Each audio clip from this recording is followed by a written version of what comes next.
दोस्तों डिस्क्लेमर पढ़ लीजिएगा, मैं सेबी पंजीकृत सलाहकार नहीं हूं। दोस्तों आज बात करेंगे थोड़ा सा रतन इंडिया पावर के बारे में। बहुत दिन हो गया, टेक्निकल एनालिसिस का देखेंगे। 9 रुपये 62 पैसे करेंट प्राइस है। आधे % की तेजी पिछले ट्रेडिंग सेशन में देखने के लिए मिली है। 75 लाख के आसपास इक्विटी शेयर्स में ट्रेड हो रहा है।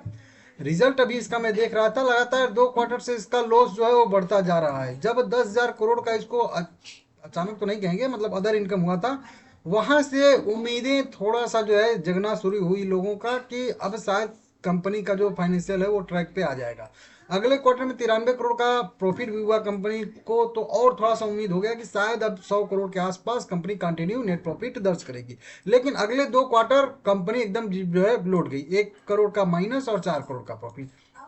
फिर अगले क्वार्टर में कह लीजिए, ये कौन सा क्वार्टर था, मार्च 2024 में फिर से 126 करोड़ का नेट प्रॉफिट हुआ। फिर से वहां से उम्मीदें जगना शुरू हुई कि चलिए ठीक है, हाल फिलहाल में कंपनी ने अपना डेट पेमेंट करके जो है थोड़ा सा सुधरा था, तो 2 क्वार्टर जो है गड़बड़ा गया होगा, तो अब से जो है फिर से सुधर जाएगा। लेकिन फिर अगले 2 क्वार्टर 13 करोड़ और 32 करोड़ का लॉस, मतलब फिर से उसी कंपनी अपने पटरी पे लौट गई है लॉस वाली। तो अब अगर फिर से अगले क्वार्टर में कंपनी को अगर प्रॉफिट हो जाता है अच्छा खासा 100 करोड़ या उससे प्लस का, तो फिर मान के चलेंगे कि ठीक है, कंपनी का जो है थोड़ा बहुत इधर उधर हो जा रहा है, लेकिन कंपनी अब प्रॉफिटेबल कंपनी बन सकती है, कंटिन्यू प्रॉफिट दर्ज कर सकती है। लेकिन अगर 13 करोड़ 32 करोड़ के अगेंस्ट में अगले क्वार्टर में फिर से 30 करोड़ 40 करोड़ 50 करोड़ ऐसे करके लॉस आया, तो फिर काम खत्म।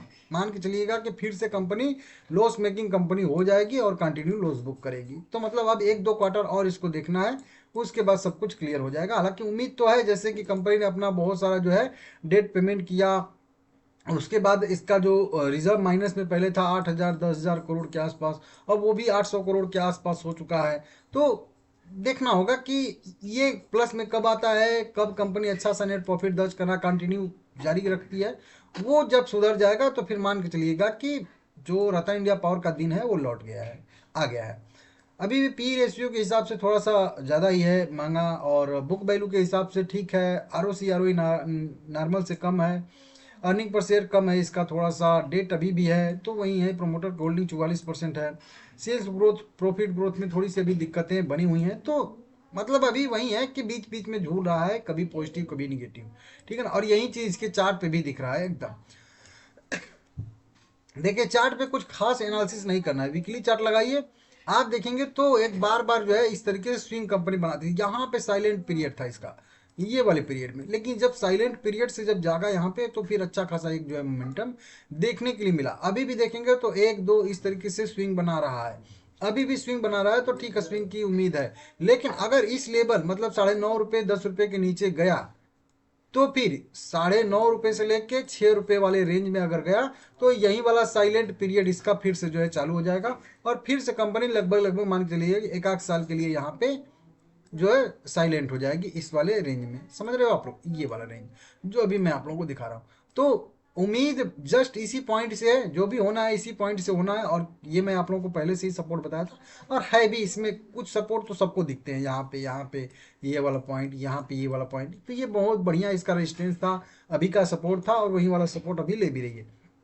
यहाँ से मोमेंटम कंटिन्यू होगा इसमें 12-12.5 रुपये के ऊपर। मतलब क्या है कि जैसे यहाँ पे ऐसे ऐसे होता है ना ये वाला चीज़, तो ये वाला चीज़ यहाँ पे भी होगा, ऐसे ऐसे अगर जाता है ऊपर, तो मतलब कंसोलिडेट करके थोड़ी बहुत रिकवरी आती है। लेकिन बाद में जब मोमेंटम आता है, तो मोमेंटम आएगा तो ये वाले पॉइंट से मेरे हिसाब से 12.5 रुपये के आसपास से मोमेंटम की संभावना बनेगी। तो मेरा व्यू इसमें तो अभी फिलहाल के लिए जिस लेवल पे है वहाँ से तो पॉजिटिव ही है। हालांकि 13 के नीचे रहेगा तो इसमें दिक्कतें रहेंगी, लेकिन वही बात है कि 10 के 9.5 के ऊपर ऊपर रहेगा तो भी एक तरीके से सपोर्ट का काम करेगा और बढ़िया रहेगा। नीचे अगर ब्रेक करके सस्टेन करता है इस वाले रेंज में, तो फिर दिक्कत रहेगा। आके तुरंत लौट गया तो ठीक है, कि तुरंत आया तुरंत लौट गया, वो तो ठीक है, जैसे यहाँ पे आया था। लेकिन अगर नीचे टिका तो फिर जो है साइलेंट पीरियड में जाएगा, और फिर पूरा 26 जो है इसी रेंज में भी बिता सकता है, अगर ऐसा होता है तो इसको आप लोगों को ध्यान में रखना पड़ेगा। मतलब कुल मिला के कहने का एक शब्द में कहें तो, अगर एक आध हफ्ते एक महीने के अंदर अंदर मोमेंटम आता है तो ठीक है, नहीं तो अगर इस लेवल को ब्रेक करता है नीचे की साइड में, तो फिर 1 साल आप लोगों को और इंतजार करना पड़ेगा। ये आप लोग मान के चलिएगा, ठीक है ना। तो पेशेंस रखना पड़ेगा, कुल मिला के कहने का मतलब है। बाकी ठीक है, वैसे कोई खास अभी तो पैटर्न वैसे बन नहीं रहा है, जस्ट यहीं पे एक पैटर्न दिख रहा है अच्छा सा। अगर ये काम करता है तो ठीक है, नहीं तो फिर इस रेंज में आएगा तो फिर साइडवेज वाला इसका पीरियड शुरू होगा। नहीं तो यहाँ से आएगा तो एक मोमेंटम 13 रुपये तक भी, और अगर जुगाड़ धरेगा तो फिर से 16 रुपये तक भी आ सकता है, और फिर 16 के बाद फिर से 13 पे आके फिर जो है कंटिन्यू मोमेंटम वाला सिचुएशन इसमें बनेगा। मतलब 13 पे जब भी जाके एक लो बनाएगा, जब 13 को रिटेस्ट करेगा तब कहीं जाके, जैसे कि ये वाला पीरियड था कि एक ब्रेक किया था, 13 को रिटेस्ट किया था, फिर यहाँ से मोमेंटम की संभावना थी, हालांकि फिर से उसी वाले जो है टॉप को छू के फिर से जो है गिरना शुरू हो गया। नहीं तो ये वाला ब्रेक होता तो फिर यहाँ से मोमेंटम की संभावना शायद से बनती। ठीक है, तो ठीक है, अभी तो कुछ खास इसमें वैसा कोई है नहीं। हाँ, निगेटिव क्रॉसओवर लास्ट वाला भी हो चुका है, जो मैं बताया हूँ आप लोगों को। 200 DMA मूविंग एवरेज को भी सारे के सारे मूविंग एवरेज पहले से ब्रेक कर चुके थे।